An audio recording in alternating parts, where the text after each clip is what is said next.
আজকে বানিয়ে নেব দুধ কাতলা। এই রেসিপিটা খেতে হয় যেমন অপূর্ব, সেরকম হয়েও যায় খুব তাড়াতাড়ি। মায়ের কাছে অনেকবারই খেয়েছি, তাই এই রেসিপিটা ভাবলাম আজকে আপনাদের সাথেও শেয়ার করে নিই। নমস্কার বন্ধুরা, ঘরোয়া রান্না বাই চৈতালিতে সবাইকে স্বাগত জানাই। সবাই কেমন আছেন? আশা করছি ভালো আছেন, আমিও ভালো আছি। কাতলার রেসিপি তো আমরা অনেক রকমভাবেই খাই, বাট এটা একবার অবশ্যই ট্রাই করে দেখবেন। দুধ কাতলা বানাবার জন্য 4টে কাতলা মাছ নুন মাখিয়ে রেখে দিচ্ছি।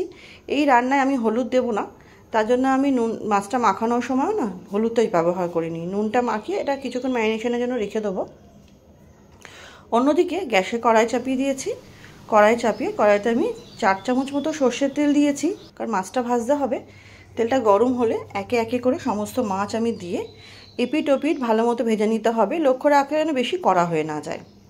নতুন বন্ধু যারা আমার ছোটো চ্যানেলে নতুন, ভিডিওটি প্রথম দেখছেন, আমার রেসিপিগুলো যদি আপনাদের সামান্য হলেও ভালো লেগে থাকে, অনুরোধ করব চ্যানেলটি সাবস্ক্রাইব করে পাশে থাকবেন। পাশে থাকা বেল আইকনটি প্রেস করে অল নোটিফিকেশানটা অন করে নেবেন, যাতে চ্যানেলে যখনই নতুন নতুন রেসিপি আমি আপডেট করব সবার আগে আপনাদেরকেই নোটিফাইড করে দেওয়া হবে। মাছগুলো ভাজা হয়ে যাওয়ার পর তুলে নিলাম। তারপর কড়াইয়ের গায়ে যেটুকু মাছ ভাজার অংশ লেগে আছে সেটা খুন্তির সাহায্যে না ছাড়িয়ে নেবো, নাহলে একটু ঝোলটা কালচে কালচে হয়ে যায়।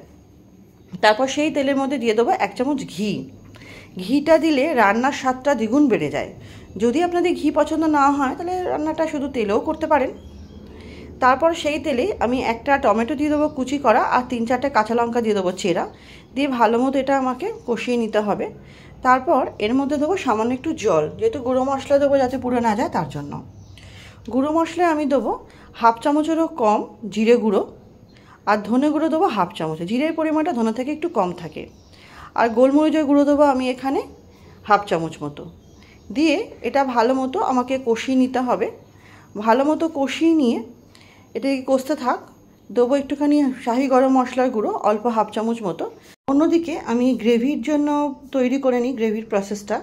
আমি এর মধ্যে দিয়ে দিলাম 1 বাটি মতো উষ্ণ গরম দুধ, তার মধ্যে দিয়েছি 1 চামচ মতো ময়দা। দিয়ে খুব ভালো মতো সেটাকে আমি চামচের সাহায্যে নেড়ে নিয়েছি, যাতে ময়দা ডেলা না থাকে। তারপর সেই দুধটা দিয়ে দেবো মশলাতে। দিয়ে ভালো মতো ফুটলে মাছগুলো দিয়ে দেবো। মাছগুলো দিয়ে বেশিক্ষণ ফোটানোর প্রয়োজন নেই, ওই মিনিট 2 মতো ফোটালেই হয়ে যাবে। নামানোর আগে সামান্য একটু চিনি দেবো সমস্ত স্বাদকে ব্যালেন্স করতে। আর নুনটা ঝালটা আপনাদের স্বাদ অনুযায়ী দেবেন। দিয়ে প্লেটে যেটুকু তেল ছিল সেটাও দিয়ে দিলাম। দিয়ে কয়েক মিনিট ফুটিয়ে নিলে এটা আমার রেডি হয়ে যাবে। গরম গরম সার্ভ করব ভাতের সাথে। দুপুরের মেনুতে যদি গরম গরম ভাতের সাথে এরকম দুধ কাতলা রেসিপি হয়, গ্যারান্টি দিচ্ছি সবাই হাত চেটেপুটে খাবে। তাহলে চলুন, রেসিপিটা আজকের মতো এখানেই শেষ করছি। নেক্সট দিন আবার হাজির হব নতুন কোনো রেসিপির সাথে। সবাই খুব ভালো থাকবেন, সুস্থ থাকবেন।